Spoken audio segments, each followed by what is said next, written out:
നാരായണം നമസ്കൃത്യ നരം ചൈവ നരോത്തമം ദേവീം സരസ്വതീം വ്യാസം തതോ ജയമുദീരീ. മഹാഭാരതം കഥകളുടെ പുതിയൊരു വീഡിയോയിലേക്ക് ഏവരെയും വളരെ ഹാർദമായി സ്വാഗതം ചെയ്യുന്നു. ഞാൻ ഋജുരാമൻ. മഹാഭാരതത്തിലെ 4-ാമത്തെ അധ്യായമായിട്ടുള്ള വിരാടപർവത്തിലെ ഉപാധ്യായമായിട്ടുള്ള ഗോകർണപർവം എന്ന് പറയുന്ന ഭാഗത്തെ കഥകളാണ് നമ്മൾ കേട്ടുകൊണ്ടിരിക്കുന്നത്.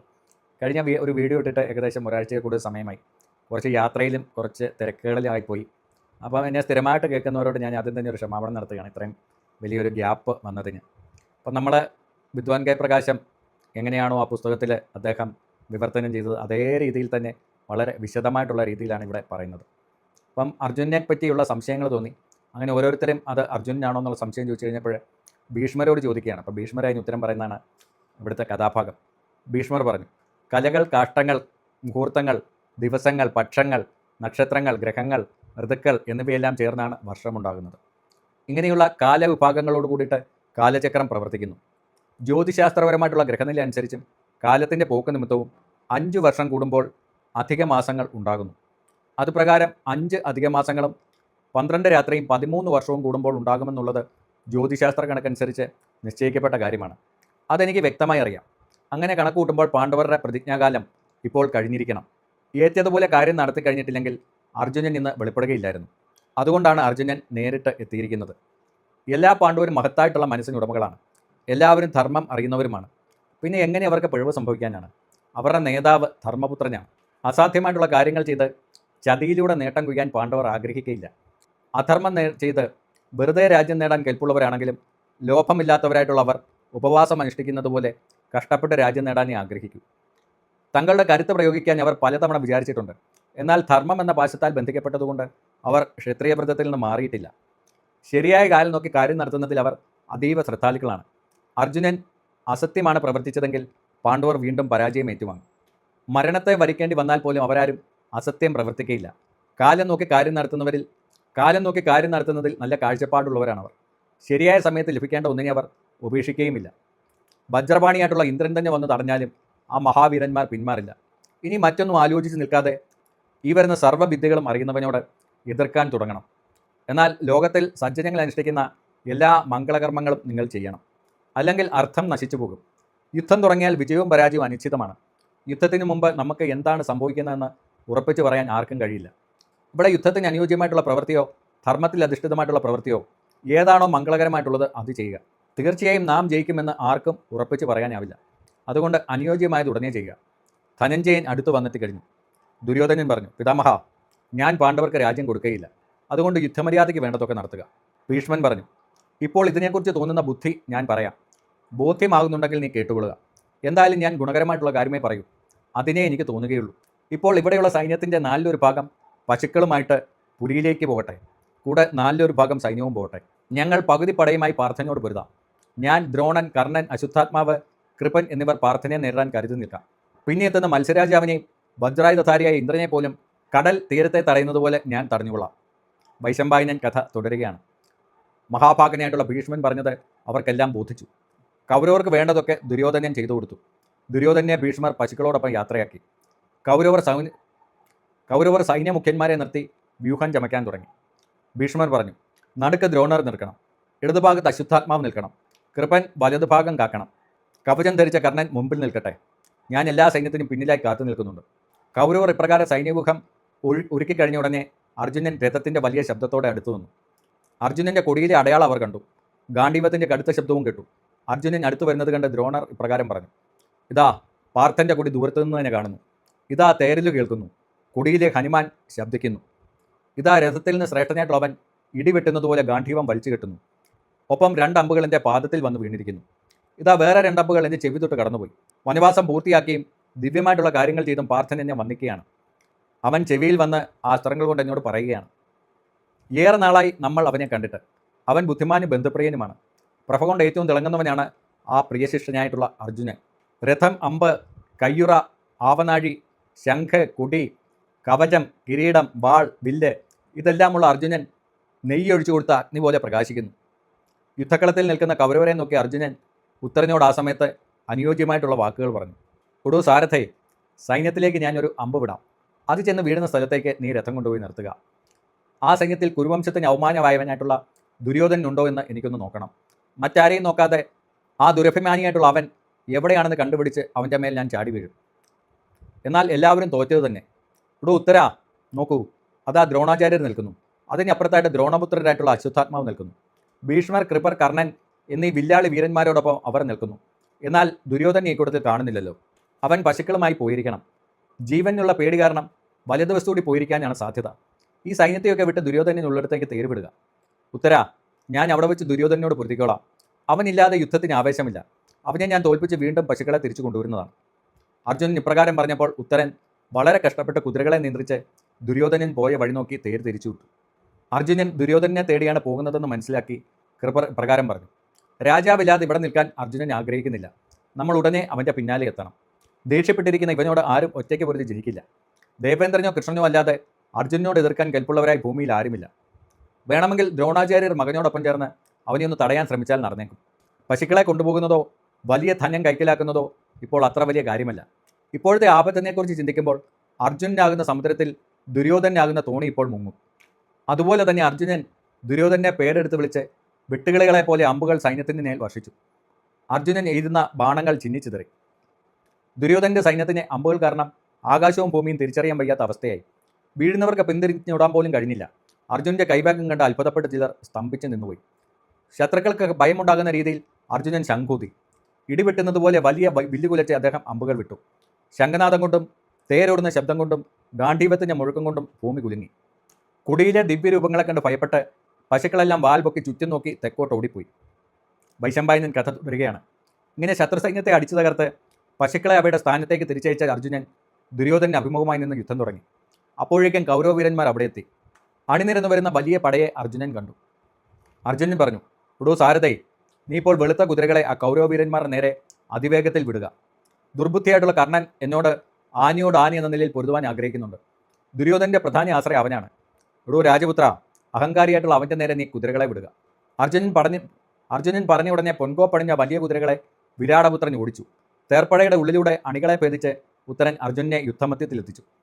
കർണന് നേരെ അർജുനൻ വരുന്നത് കണ്ട് ജയൻ, ശത്രുസഖൻ, ചിത്രസേനൻ, സംഗ്രാമജിത്ത് എന്നീ മഹാരഥന്മാർ കർണന്റെ രക്ഷയ്ക്കായിട്ട് തടഞ്ഞു നിന്നു. കൗരവരുടെ തേർക്കൂട്ടത്തെ കാട്ടുതീ വനത്തെ എന്ന പോലെ അർജുനൻ തൻ്റെ അമ്പുകളാൽ ദഹിപ്പിച്ചു തുടങ്ങി. ആ ഭയങ്കരമായിട്ടുള്ള യുദ്ധത്തിനിടയിൽ അതിരഥനായിട്ടുള്ള വികർണൻ അർജുനോട് എതിർത്തു വന്നു. കഠിനമായിട്ടുള്ള അമ്പുകളെയ്ത് പൊരുതിയിട്ടും ഭീമന്റെ അനുജനായിട്ടുള്ള അർജുനന്റെ ബാണമേറ്റ് കുടിമുറിഞ്ഞ് വികർണൻ പിന്തിരിഞ്ഞു. പിന്നെ ശത്രുന്തപൻ എന്ന രാജാവ് എതിർത്തു വന്നു. ശത്രുക്കൾക്ക് മേൽ അർജുനൻ തൻ്റെ അത്ഭുതകരമായിട്ടുള്ള വീര്യം തുടർച്ചയായി കാണിക്കുമ്പോൾ അത് സഹിക്കാനാവാതെ ശത്രുന്തപൻ അർജുനന്റെ നേരെ അമ്പുകൾ ചൊരിഞ്ഞു. ആ രാജവീരൻ ശക്തമായി അമ്പെയ്തപ്പോൾ കൗരവീരന്മാരുടെ പടയിൽ കിടന്ന അർജുനൻ 5 അമ്പുകൾ ശത്രുന്തപനിൽ പ്രയോഗിച്ചു. അവൻ്റെ സാരഥിയുടെ നേരെ 10 എണ്ണവും അയച്ചു. കവചം പിളർന്ന് ശരീരത്തിൽ കയറുന്ന രീതിയിലുള്ള അർജുനന്റെ അമ്പേറ്റ് മരം മറിഞ്ഞു വീഴുന്നതുപോലെ അവൻ ഭൂമിയിൽ മരിച്ചു വീണു. ശക്തമായ കാറ്റിൽ മരങ്ങൾ കടപുഴകി വീഴുന്നതുപോലെ ആ വീരൻ അർജുനന്റെ ശരമേറ്റ് വീണു. ഇന്ദ്രതുല്യനായിട്ടുള്ള വസുപ്രവരന്മാരും അർജുനന്റെ പോരാട്ടത്തിൽ പിന്മാറി. സ്വർണ്ണാഭരണങ്ങൾ അണിഞ്ഞവരും ഇരുമ്പ് കവചം ഇട്ടവരുമായിട്ടുള്ള അവർ ഹിമാലയത്തിലെ ഗജങ്ങളെപ്പോലെ പ്രതാപമുള്ളവരായിരുന്നു. അവരെയൊക്കെ ഗാണ്ഡീവധാരിയായിട്ടുള്ള അർജുനൻ മുടിച്ചു കളഞ്ഞു. കാട്ടുതീ വന്ന് ദഹിപ്പിക്കുന്നത് പോലെ അർജുനൻ 10 ദിക്കുകളിലും ചുറ്റിപ്പടർന്നു. വസന്തകാലത്തെ കൊഴിഞ്ഞ ഇലകളെ വിറപ്പിക്കുന്ന കാറ്റുപോലെ ശത്രുക്കളെ വീഴ്ത്തിക്കൊണ്ട് കിരീടി രഥത്തിൽ ചുറ്റിപ്പറന്നു. ആർക്കും കീഴടങ്ങാത്ത അർജുനൻ സംഗ്രാമജിത്ത് എന്ന കർണന്റെ സഹോദരന്റെ തേരിൽ പൂട്ടിയ ചുവന്ന കുതിരകളെ കൊന്നു. സംഗ്രാമജിത്തിന്റെ തല ഒരു അമ്പ് കൊണ്ട് അറുത്തു വീഴ്ത്തി. തൻ്റെ സഹോദരനെ കൊന്നത് കണ്ടപ്പോൾ വീര്യമുള്ളവനായിട്ടുള്ള സൂതപുത്രൻ കർണൻ കൊമ്പുകൾ ഉയർത്തിയ ആനയെപ്പോലെയും ദേഷ്യപ്പെട്ട കാളയെപ്പോലെയും പാഞ്ഞെടുത്തു. കർണനുടനെ അർജുനൻ നേരെ 12 അമ്പുകൾ തൊടുത്തുവിട്ടു. അവ കുതിരകളുടെ ശരീരത്തിലും വിരാടപുത്രനായിട്ടുള്ള ഉത്തരന്റെ കൈകളിലും തറച്ചു. പാഞ്ഞെത്തുന്ന കർണനെ അർജുനൻ കരുത്തോടും വേഗത്തോടും കൂടി നേരിട്ടു. ചിറക് വിരിച്ചു വരുന്ന ഗരുഡൻ പാമ്പിൻ്റെ നേരെ ചെല്ലുന്നതുപോലെ അർജുനൻ എതിർത്തു. വില്ലാളി വീരന്മാരും മഹാരഥന്മാരുമായിട്ടുള്ള കൗരവർ കർണാർജുനന്മാരുടെ യുദ്ധം കണ്ട് അത്ഭുതപ്പെട്ടു നിന്നു. ആ പാണ്ഡവൻ തന്നെ ദ്രോഹിച്ച കർണനെ ദേഷ്യത്തോടെ നോക്കി. നിമിഷങ്ങൾക്കുള്ളിൽ അവൻ കുതിരകളെയും സാരഥിയെയും തേരിനെയും നശിപ്പിക്കത്തക്ക രീതിയിൽ അമ്പുകൾ വർഷിച്ചു. അപ്പോൾ അമ്പുകളേറ്റ രഥങ്ങൾ, ആനകൾ, കാലാൾ എന്നിവ ചേർന്ന കൗരവ സൈന്യം ആർത്തലച്ചു. അർജുനൻ ചൊരിയുന്ന അമ്പുകളേറ്റ ഭീഷ്മാദികളുടെ രഥങ്ങളും കുതിരകളും മറഞ്ഞുപോയി. ആ വീരനായിട്ടുള്ള കർണൻ അർജുനൻ ചെയ്ത അമ്പുകളെ അമ്പെയ്ത് തന്നെ തകർത്തു നിന്നു. വില്ലും കയ്യിൽ അമ്പുമായി നിന്ന കർണൻ തീപ്പൊരി പോലെ തിളങ്ങി. പിന്നെ കൈകൊട്ടുന്ന ശബ്ദമുണ്ടായി. ശംഖിൻ്റെയും ഭേരിയുടെയും വാദ്യോപകരണങ്ങളുടെയും മുഴക്കമുണ്ടായി. വില്ലിൻ്റെ ഞാണൊലിയും കൗരവരുടെ കയ്യടിയും കർണനെ പ്രോത്സാഹിപ്പിക്കത്തക്ക രീതിയിൽ മുഴങ്ങിക്കേട്ടു. വാലുയർത്തി കൊടിപോലെയാക്കി മാറ്റിയ ഭയങ്കര രൂപത്തോടു കൂടിയിട്ടുള്ള വാനരക്കൊടിയുള്ള അർജുനെയും ഗാന്ധീവ മുഴക്കുന്ന പാർത്ഥനെയും നോക്കി കർണൻ ആർത്തലച്ചു. കുതിരകൾ, തേര്, സാരഥി എന്നിവയോടൊപ്പം ശോഭിക്കുന്ന കർണനെ അർജുനൻ പിതാമഹനായിട്ടുള്ള ഭീഷ്മരുടെയും ദ്രോണരുടെയും മുൻപിൽ വെച്ച് അമ്പുകളാൽ പ്രഹരിച്ചു. സൂര്യപുത്രനായിട്ടുള്ള കർണൻ അർജുനൻ നേരെ അമ്പുകൾ കാറ്റെന്ന പോലെ വർഷിച്ചു. കർണനെ അർജുനനും അപ്രകാരം തന്നെ തീക്ഷ്ണമായ ശരങ്ങൾ കൊണ്ട് മൂടി. ഭയങ്കരമായിട്ടുള്ള അസ്ത്രയുദ്ധത്തിൽ കൂർത്ത അമ്പുകൾ ചുരിയുന്ന കർണനെയും അർജുനനെയും മേഘങ്ങൾക്കിടയിൽ തിളങ്ങുന്ന സൂര്യചന്ദ്രന്മാരെ പോലെ ആളുകൾ ദർശിച്ചു. കൈവേഗമേറിയ കർണൻ അർജുനന്റെ കുതിരകളിൽ കഠിനമായിട്ടുള്ള ബാണം പ്രയോഗിച്ചു. ദേഷ്യത്തോടെ സാരഥിക്ക് നേരെയും 3 അമ്പുകൾ അയച്ചു. കൊടിയിൽ 3 എണ്ണം എയ്തു. അമ്പുകൾ കൊണ്ട് യുദ്ധകളത്തിൽ കർണൻ ഇപ്രകാരം പ്രയോഗിച്ചപ്പോൾ ഉണർത്തിവിട്ട സിംഹത്തെപ്പോലെ ഗാണ്ഡീവധാരിയായിട്ടുള്ള അർജുനൻ കർണന്റെ മേൽ ശരങ്ങൾ ചൊരിഞ്ഞു. ശരവർഷമേറ്റ അർജുനൻ മനുഷ്യസാധ്യമല്ലാത്ത വീര്യം പിന്നെയും പുറത്തെടുത്തു. സൂര്യരശ്മികൾ ലോകത്തെ മൂടുന്നതുപോലെ അർജുനൻ തൻ്റെ അമ്പുകളാൽ കർണന്റെ രഥത്തെ മൂടി. ആവനാഴിയിൽ നിന്ന് ശരങ്ങളെടുത്ത് പാർത്ഥൻ കർണന്റെ ശരീരത്തിലേക്ക് ലക്ഷ്യം വെച്ചു. അർജുനന്റെ ആ കഠിനമായിട്ടുള്ള പ്രയോഗം കർണന്റെ തുട, തല, നെറ്റി, കഴുത്ത് തുടങ്ങിയ ശരീരഭാഗങ്ങളിലേറ്റു. ഗാണ്ഡീവത്തിൽ നിന്ന് പുറപ്പെട്ട ഇടുത്തി പോലുള്ള ശരങ്ങളേറ്റ് മറ്റൊരു ആനയാൽ പരാജയപ്പെട്ട ആനയെപ്പോലെ പാർത്ഥന്റെ അസ്ത്രങ്ങൾ സഹിക്കാനാവാതെ പൊള്ളുന്ന ശരീരത്തോടെ കർണൻ യുദ്ധക്കളം വിട്ട് ഓടിക്കളഞ്ഞു. കർണൻ ഓടിപ്പോയതിനു ശേഷം തങ്ങളുടെ സൈന്യത്തോടു കൂടിയിട്ട് ദുര്യോധനാദികൾ അർജുനനോട് അമ്പെയ്ത് എതിർത്തു. വ്യൂഹം കെട്ടി പലതവണ അമ്പെയ്യുന്ന സേനകളുടെ ശക്തിയെ സമുദ്രത്തെ കരയെന്ന പോലെ തടഞ്ഞു നിർത്തി. പിന്നെ വെളുത്ത കുതിരകളുള്ളവനും ബീവത്സുമായിട്ടുള്ള കുന്തിപുത്രൻ ചിരിച്ചുകൊണ്ട് ദിവ്യാസ്ത്രം പ്രയോഗിച്ച് അടുത്തു. സൂര്യൻ രശ്മികളെ എന്ന പോലെ ഗാണ്ഡീവത്തിൽ നിന്ന് വിട്ട അമ്പുകളാൽ അർജുനൻ ദിക്കുകളെല്ലാം മൂടി. കൗരവരിൽ തേര, ആന, കുതിര, കാലാൽ എന്നിവയുടെ കവചങ്ങളിൽ അമ്പയക്കാത്തതായിട്ട് കുറച്ച് സ്ഥലം പോലും ബാക്കിയുണ്ടായിരുന്നില്ല. അർജുനൻ്റെ ദിവ്യാസ്ത്ര പ്രയോഗത്താലും പുത്രൻ്റെ കുതിരകളെ നയിക്കാനുള്ള സാമർഥ്യവും കണ്ട് ജനങ്ങൾ അത്ഭുതപ്പെട്ടു. പാർത്ഥൻ്റെ വീര്യവും വേഗവും കണ്ട് ഏവരും അദ്ദേഹത്തെ ബഹുമാനിച്ചു. ലോകത്തെ ദഹിപ്പിക്കുന്ന പ്രളയകാലത്തെ അഗ്നിയെപ്പോലെ ജ്വലിച്ചു നിൽക്കുന്ന അർജുനനെ നോക്കാൻ ശത്രുക്കൾക്ക് സാധ്യമായില്ല. പാർത്ഥൻ്റെ ബാണമേറ്റ ശത്രുക്കൾ മലമുകളിൽ സൂര്യരശ്മികൾ ഏൽക്കുന്ന മഴക്കാറുകളെ പോലെ ശോഭിച്ചു. ചുവന്ന പൂക്കളാൽ മൂടിയ മലയിലെ അശോകവനം എന്ന പോലെ അർജുനൻ്റെ അമ്പുകളേറ്റ സൈന്യം കാണപ്പെട്ടു. അർജുനൻ്റെ അസ്ത്രങ്ങളേറ്റ അറ്റുപോയ മാലകളും വസ്ത്രങ്ങളും കുടകളും കൊടികളുമൊക്കെ കാറ്റ് ആകാശത്ത് പറപ്പിച്ചു. അവ 10 ദിക്കുകളിലേക്കും പാഞ്ഞു. അവ പറക്കുന്നത് കണ്ടാൽ തങ്ങളുടെ പക്ഷത്ത് ഭീകരമായിട്ടുള്ള നാശം സംഭവിച്ചിട്ടുണ്ടെന്നും ഇനി ഇവിടെ നിന്നാൽ രക്ഷയില്ലെന്നും പേടിച്ച് അവ പറന്നു പോവുകയാണെന്ന് തോന്നിപ്പോകും. അർജുനൻ മുറിച്ചു കളഞ്ഞ നുകവും കൊണ്ട് കുതിരകൾ രഥം വിട്ടു പാഞ്ഞു. ചെവി, കക്ഷം, കൊമ്പ്, ചുണ്ടിൻ്റെ അകം എന്നീ മർമ്മസ്ഥാനങ്ങളിൽ അമ്പെയ്ത് അവൻ ആനകളെ വീഴ്ത്താൻ തുടങ്ങി. കൗരവ സൈന്യത്തിൻ്റെ ചത്തുവീണ ആനകളാൽ ഭൂമി മേഘങ്ങളാൽ ആകാശം എന്നപോലെ മൂടപ്പെട്ടു. ലോകം മുഴുവൻ പ്രളയം വരുമ്പോൾ കാലാഗ്നി സർവ്വത്തിനെയും ദഹിപ്പിക്കുന്നത് പോലെ അർജുനൻ യുദ്ധത്തിൽ ശത്രുക്കളെ ചുട്ടു. പിന്നെ എല്ലാ അസ്ത്രങ്ങളുടെയും കരുത്തിലും വില്ലിൻ്റെ ഞാണൊലിയാലും കൊടിയിലെ വാനരൻ പുറപ്പെടുവിക്കുന്ന ഭയങ്കരമായിട്ടുള്ള ശബ്ദത്താലും അർജുനൻ്റെ ശംഖനാദത്താലും ശത്രുക്കൾ ഭയന്നു. ശത്രുക്കളെ മർദ്ദിക്കുന്ന ആ ബലവാൻ ദുര്യോധനൻ്റെ തേരിലെ ശക്തി നശിപ്പിച്ചു. അവൻ പിന്നീട് അല്പം പിൻവാങ്ങി ധൈര്യത്തോടെ അമ്പുകൾ തൂക്കി വീണ്ടും മുന്നേറി. രക്തം കുടിക്കുന്ന ബാണങ്ങളാൽ അർജുനൻ ആകാശത്തെ മൂടി. സൂര്യരശ്മികൾ എന്ന പോലെ അസംഖ്യം അമ്പുകൾ ചിതറി ദിക്കുകളെല്ലാം അടച്ചു. ഒരിക്കൽ പോലും ശത്രുക്കൾക്ക് അർജുനൻ നേരെ തേരോടിച്ച് വരാൻ കഴിഞ്ഞില്ല. കുതിരകൾ ഓടുന്ന തേരിലിരുന്ന് അവൻ വീഴ്ത്തിയത് ശത്രുക്കളെ തന്നെയാണ്. ശത്രുക്കളുടെ ശരീരത്തിൽ അർജുനൻ്റെ അമ്പുകൾ തടസ്സമില്ലാതെ കയറി. ആ ശത്രുസൈന്യയെ കടലിൽ അടിതിമറിക്കുന്ന അനന്ത സർപ്പത്തെപ്പോലെ അവൻ ഇളക്കിമറിച്ചു. അപ്പോഴും അതിവേഗത്തിൽ അമ്പു ചെയ്തുകൊണ്ടിരിക്കുന്ന അർജുനൻ്റെ വില്ലിൻ്റെ ഞാണൊലി മുമ്പൊന്നും കേട്ടിട്ടില്ലാത്ത വിധം എല്ലാ ജീവികൾക്കും കേൾക്കാൻ കഴിഞ്ഞു. ശരീരത്തിൽ എല്ലായിടത്തും അമ്പയത്തെ ആനകൾ യുദ്ധക്കളത്തിൽ രശ്മികളേറ്റ് തിളങ്ങുന്ന മഴക്കാറുകളെ പോലെ കാണാമായിരുന്നു. 2 കൈകൾ കൊണ്ട് അമ്പെയ്ത് എല്ലായിടത്തും ചുറ്റുന്ന അർജുനൻ്റെ വില്ല് ആ യുദ്ധത്തിൽ എപ്പോഴും വട്ടത്തിലിരിക്കുന്നത് പോലെയാണ് കണ്ടത്. ലക്ഷ്യമില്ലാത്ത വസ്തുവിൽ ദൃഷ്ടി പതിയില്ലല്ലോ. അതുപോലെ ലക്ഷ്യമില്ലാത്ത ഗാണ്ഡീവത്തിൽ നിന്നും ഒരമ്പ് പോലും പുറപ്പെട്ടില്ല. കാട്ടിൽ ഒരു കൂട്ടം ആനകൾ നടന്നുപോയതുപോലെ അർജുനൻ്റെ രഥം പോയ വഴി വ്യക്തമായിരുന്നു. അർജുനന് ജയം നൽകാനായി എല്ലാ ദേവന്മാരോടും കൂടി ഇന്ദ്രൻ അവിടെ എത്തിയിരിക്കുന്നു എന്ന് അർജുനൻ കൊല്ലപ്പെട്ടവർ മരിക്കുന്ന നിമിഷം ഓർത്തുപോയി. ധാരാളം ശത്രുക്കളെ കൊല്ലുന്ന അർജുനനെ ശത്രുക്കൾ കണ്ടു. യമൻ തന്നെ അർജുനനായി വന്ന് എല്ലാവരെയും നശിപ്പിക്കുകയാണോ എന്ന് അവർ ഭയപ്പെട്ടു. അർജുനൻ കൊന്ന കൗരവരുടെ ശരീരങ്ങൾ വീണ് കിടക്കുന്ന കണ്ടാൽ അദ്ദേഹം ഒരു പ്രത്യേക നിയമം അനുസരിച്ച് അടുക്കി വെച്ചതാണോ എന്ന് തോന്നും. നെല്ല് കൊയ്യുന്നത് പോലെ ശത്രുക്കളുടെ തല കൊയ്ത് അദ്ദേഹം മുന്നേറി. അർജുനാകുന്ന കാട്ടുതീയിൽപ്പെട്ട ശത്രുക്കളാകുന്ന വനങ്ങളിൽ നിന്നൊഴുകിയ രക്തം ഭൂമിയെ ചൂപ്പിച്ചു. രക്തം പുരണ്ട് കാറ്റിൽ നിന്ന പൊടിയാൽ ആകാശവും സൂര്യരശ്മികളും ചുവന്നു തൊടുത്തു. സൂര്യൻ അസ്തമിച്ചാലും പിന്നീട് തിരിച്ചു വരും. എന്നാൽ അർജുനൻ കൊല്ലപ്പെട്ടവർക്ക് മടക്കമില്ല. ധൈര്യം കാണിച്ച സൈന്യാധിപന്മാരെയെല്ലാം മഹാനായിട്ടുള്ള അർജുനൻ ദിവ്യാസ്ത്രങ്ങൾ കൊണ്ട് നേരിട്ടു. 73 കൂർത്ത അമ്പുകൾ ദ്രോണർക്ക് വേറെ പ്രയോഗിച്ചു. ദുസ്സഹൻ്റെ മേൽ 10ഉം 8 അമ്പുകൾ അശ്വത്ഥാത്മാവിന് നേരെ വിട്ടു. 12 അമ്പു ശരങ്ങൾ ദുശാസൻ്റെ മേലും പിന്നീട് 3 അമ്പുകൾ കൃപർക്ക് നേരെയും പ്രയോഗിച്ചു. ഭീഷ്മരുടെ മേൽ 60ഉം ദുര്യോധനൻ്റെ മേൽ 100 അമ്പുകൾ എയ്തു. കർണൻ്റെ കർണത്തിൽ കൊള്ളുന്ന തക്കവിധം അമ്പെയ്ത് അവൻ്റെ തേരും കുതിരയും സാരഥിയും നഷ്ടപ്പെട്ട അവസ്ഥയിലും അർജുനൻ കർണനെ വീണ്ടും ബുദ്ധിമുട്ടിച്ചു. ആ സൈന്യത്തെയെല്ലാം ചിതറിച്ച ശേഷവും അർജുനൻ യുദ്ധത്തിന് തയ്യാറായി നിൽക്കുന്നത് കണ്ട് അഭിപ്രായം അറിയാനായി ഉത്തരൻ അർജുനനോട് ചോദിച്ചു. ഉത്തരൻ പറഞ്ഞു, അല്ലയോ ജിഷ്ണു, മഹത്തായിട്ടുള്ള ഈ രഥത്തിൽ കയറി സാരഥിയായിട്ടുള്ള എന്നോടൊപ്പം അങ്ങനെ ഏത് സൈന്യത്തിലേക്ക് ചെല്ലാനാണ് ആഗ്രഹിക്കുന്നതെന്ന് പറഞ്ഞാലും ഞാൻ അങ്ങോട്ട് രഥം തെളിക്കാം. അർജുനൻ പറഞ്ഞു, ഉടോ ഉത്തര, നീ ചുവന്ന നിറത്തിലുള്ള കുതിരകളെ കെട്ടിയതും പുലിത്തോല് കൊണ്ട് പൊതിഞ്ഞതുമായിട്ടുള്ള ആ രഥം അർജുനൻ പറഞ്ഞു, എടോ ഉത്തര, നീ ചുവന്ന നിറത്തിലുള്ള കുതിരകളെ കെട്ടിയതും പുലിത്തോല് കൊണ്ട് പൊതിഞ്ഞതുമായിട്ടുള്ള ആ രഥം കാണുന്നില്ലേ? നീലക്കൊടിയുള്ള തേരിലിരുന്ന് വരുന്നത് കാണുന്നില്ലേ? അത് കൃപരുടെ തേരാണ്. നീ എന്നെ അങ്ങോട്ട് എത്തിക്കുക. അദ്ദേഹത്തോട് ഞാൻ എൻ്റെ അസ്ത്രസാമർഥ്യം കാട്ടിക്കൊടുക്കും. അദ്ദേഹത്തിന് പിന്നിൽ തീക്ഷ്ണമായിട്ടുള്ള അസ്ത്രങ്ങളോട് കൂടിയവനായിട്ടുള്ള ദ്രോണരാണ് വരുന്നത്. പുൻകിണ്ണത്തിൻ്റെ അടയാളമുള്ള കൊടിയോടുകൂടിയ അദ്ദേഹം എല്ലാവർക്കും ആചാര്യനാണ്. ആ വരിനെ നീ വലം വെച്ച് വണങ്ങി കടന്നു പോവുക. അദ്ദേഹം ബഹുമാനിക്കപ്പെടേണ്ട വ്യക്തിയാണ്. സന്തോഷവാനായ അദ്ദേഹം തേരിലിറങ്ങി വരികയാണെങ്കിൽ അത് ശാശ്വതമായിട്ടുള്ള ധർമ്മമാണ്. ദ്രോണർ എല്ലാ അസ്ത്രവിദ്യ അറിയുന്നവരിലും ഉത്തമനാണ്. അദ്ദേഹം ഇന്ന് ആദ്യം എൻ്റെ ശരീരത്തിൽ അമ്പെയ്യട്ടെ, അതിനുശേഷം മാത്രമേ ഞാൻ അങ്ങോട്ടേക്ക് അമ്പെയ്യുകയുള്ളൂ. അദ്ദേഹത്തെ ദേഷ്യം പിടിപ്പിക്കാൻ പാടില്ല. കൊടിയിൽ വില്ലിൻ്റെ അടയാളമുള്ള അശുദ്ധാത്മാവാണ് അടുത്ത് നിൽക്കുന്നത്. അദ്ദേഹം ആചാര്യപുത്രനും മഹാരഥനുമാണ്. അദ്ദേഹത്തിൻ്റെ തേരിന് മുൻപിൽ ചെന്നാൽ വിനയപൂർവ്വം മാറിപ്പോകണം. അദ്ദേഹം എനിക്ക് എന്നും മാന്യനാണ്. ഇതാ മറ്റൊരു മാന്യൻ തേർപ്പടയ്ക്കുള്ളിൽ സ്വർണ്ണക്കവചമിട്ട് പൊരുതാൻ നിൽക്കുന്നു. പുൻകൊടി മരത്തിൽ മിന്നുന്ന പാമ്പിൻ്റെ അടയാളമുള്ള ദുര്യോധനാണത്. അവൻ്റെ നിരക്ക് നീ ശത്രുക്കളുടെ തേരുകൾ ജയിച്ച് തേരി വിടണം. രാജാവായിട്ടുള്ള ഇവൻ യുദ്ധം ചെയ്യാൻ വളരെയധികം താല്പര്യമുള്ളവനാണ്. ദ്രോണരുടെ ശിഷ്യന്മാരിൽ ഇവൻ മുൻപന്തിയിലാണ്. ഇവനും ഞാൻ എൻ്റെ അസ്ത്രപാടവം കാട്ടിക്കൊടുക്കും. കൊടിയിൽ ഭംഗിയുള്ള ആനച്ചങ്ങലിയുള്ള അടയാളമുള്ള മറ്റൊരു മാന്യൻ കർണനാണ്. മുൻപേ ഇവനെ നീ കണ്ടതാണല്ലോ. ദുഷ്ടബുദ്ധിയായിട്ടുള്ള രാധേൻ്റെ അടുത്ത് നീ തയ്യാറായി നിൽക്കണം. യുദ്ധത്തിൽ അവൻ എന്നോട് എന്നും മത്സരിക്കുന്നവനാണ്. നീലക്കൊടിയുള്ള 5 നക്ഷത്രങ്ങളുള്ള അടയാളമുള്ള കൊടിയോട് കൂടിയവനും കയ്യുറയിട്ട് വില്ലേന്തി നിൽക്കുന്നവനുമായിട്ടുള്ള ആളെ കണ്ടോ? വെൺകൊറ്റ കുടകൂടി സേനയ്ക്കും തേരുകൾക്കും മുകളിൽ സൂര്യനെ പോലെ തിളങ്ങി നിൽക്കുന്ന ആൾ ഞങ്ങളുടെ പിതാമഹനായിട്ടുള്ള ഭീഷ്മരാണ്.